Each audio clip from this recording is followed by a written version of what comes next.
Hi, my name's Floria Gonzales and I welcome you to my channel. If you've never been here before, I love to travel to experience new cultures and amazingly delicious foods.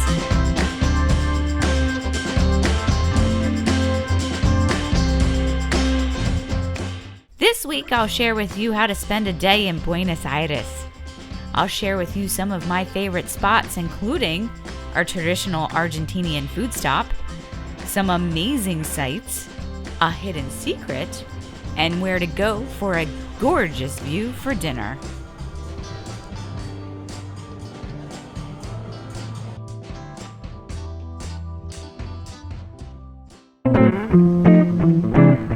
Welcome to Los Gallos. Los Gallos has a long history in Argentina, specifically here in Buenos Aires, dating back to 1879 when the Zama family settled. It has an amazing history stemming around tango music composers in the 40s, then closing to reopen again in 2015 by gastronomist Julian Diaz. Not only did I feel I had arrived to a traditional bodegón, but I felt immersed in true Argentinian culture. A traditional Argentine bodegón serves, well, you guessed it, Argentine cuisine. But it's a mixture of Italian, Spanish, and German dishes all together on the same menu. It's due to the strong immigration that Argentina had in the past. In a bodegón, the portions should be generous, the food simple and homemade. In addition, the prices must be affordable as well. So for our first dish, we're having Milanesa a caballo, which is a fried steak served with 2 eggs on top and a bunch of fries.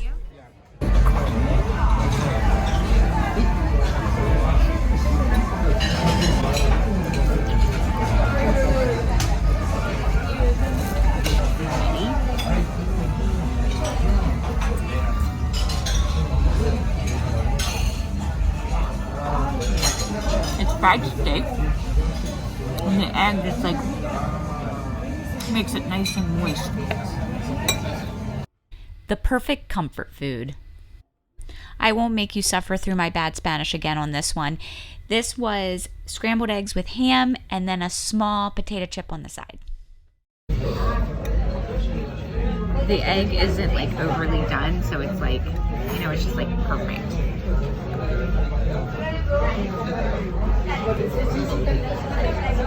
Yes, happy breakfast time.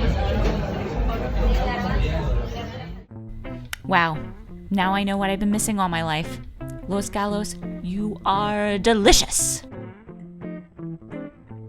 So let's do a price breakdown. For the 2 very large dishes that we had, we also had 2 beers, and it was a total of $16. It's hard to believe in the midst of the hustle and bustle of the busy city of Buenos Aires, there is a peaceful and quiet place such as the Japanese Garden. Jardín Japonés is a wonderful place to visit when in Buenos Aires.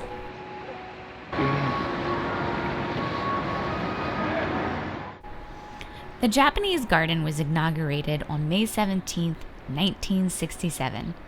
Designed and built by the Japanese community to later be donated through the Embassy of Japan to the municipality of Buenos Aires, in gratitude to the Argentine people for being the country that opened their arms in times of immigration.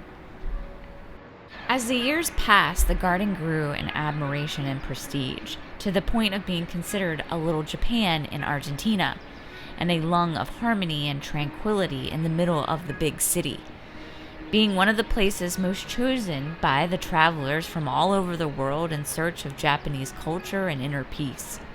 Thus, in 2004, the Secretary of Tourism of the city of Buenos Aires declared the Japanese Garden a site of tourist interest, and in 2008, the National Executive Power declared it a site of historical and artistic interest of the nation.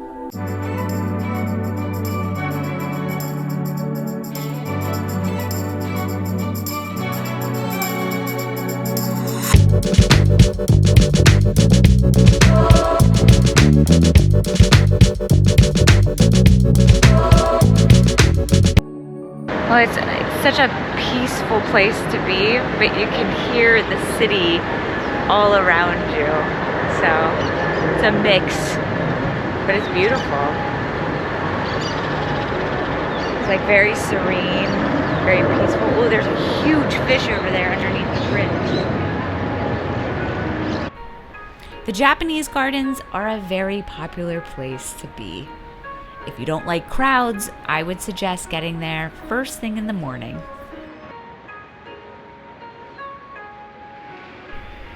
Did you know that Buenos Aires is home to 300 theaters, making it one of the best cities in the world for performing arts? Not all theaters are still functioning as theaters, and that brings me to the Grand Splendid. The Grand Splendid opened in 1919. It had a seating capacity for 1,050 people and staged a variety of performances. It even housed a radio station in 1924 that made some of the early recordings of the great tango singers of the day. In 1929, it showed the first sound films presented by Argentina. In 2000, it was purchased by El Ateneo and Yeni Booksellers, as well as the El Ateneo Publishing House. The building was then renovated and converted into a book and music shop. It is the most beautiful bookstore that I have ever seen, and was one of my favorite places in Buenos Aires.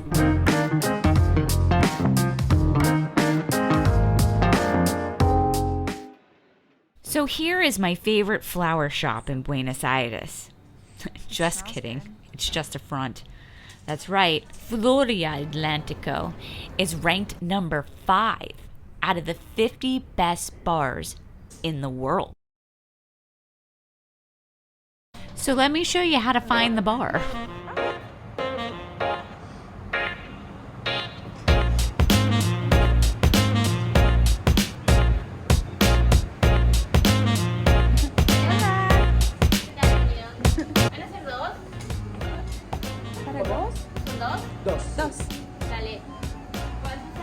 The Basement Tavern is epic. It feels like a secret that only a few people know about. I know that's not true, but I've never been to a hidden bar before, and it feels super cool.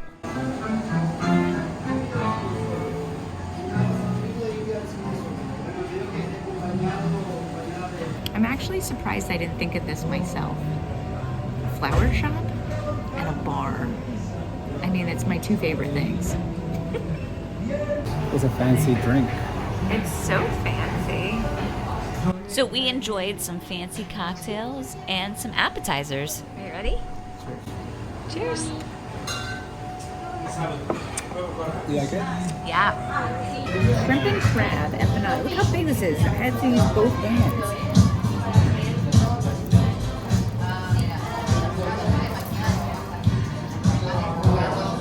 Oh, hot. Got a flaky outside,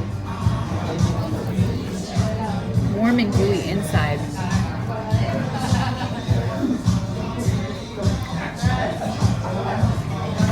It's a seafood empanada. Is that common? I've never had one. I've never had one. This is great.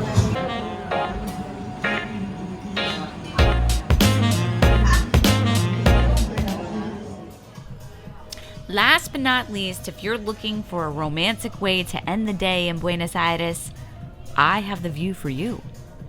On the 32nd floor of the Alvear Icon Hotel, you'll find the Crystal Sky Bar that overlooks Puerto Madero. This is a sleek and sexy restaurant with views from every seat.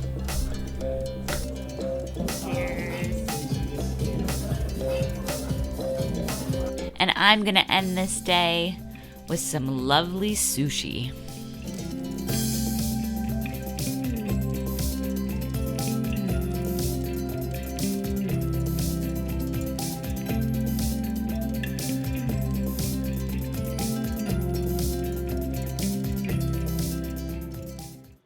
That concludes this week's video.